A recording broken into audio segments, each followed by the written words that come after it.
আল্লাহর কসম করে বলি যে সমস্ত নারীরা স্বামীকে অভিশাপ দিবে ইয়াউমুল কিয়ামতের ময়দানে বিনা হিসাবে তারা জাহান্নামে প্রবেশ করবে। জোরে বলেন আল্লাহু আকবার।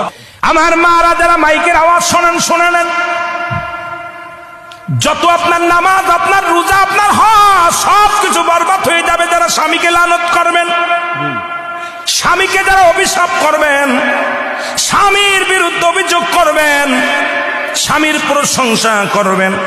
আল্লাহর দরবারে আপনি নেকি পাবেন, আল্লাহর দরবারে নফল বন্দেগী পাবেন। সারা রাত পরে আপনি ইবাদত করেছেন, আর একবার বলেন, আপনার মার কাছে বলেন, বোনের কাছে বলেন, ভাইয়ের কাছে বলেন, ভাইরে তোমার দুলোবাইটা কত সুন্দর, উনি ফরেজগার মানুষ, নামাজি মানুষ, আমাকে ভালোবাসে। যদি স্বামীর প্রশংসা করো, এই দুনিয়ার মধ্যে নফল ইবাদত হয়ে যাবে, তোমার নেকি হবে, আমলনামায় লেখা হবে। নবীজি বলছে অধিকাংশ মহিলারা ওই কিয়ামতের ময়দানে ওই জাহান্নামী অধিবাসী হয়েছে যারা স্বামীর লানতকারী। জোরে জোরে চিল্লায়া বলা যাবে না আল্লাহু আকবার।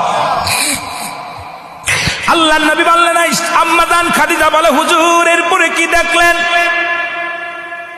বলে ও আম্মা জান খাদিজা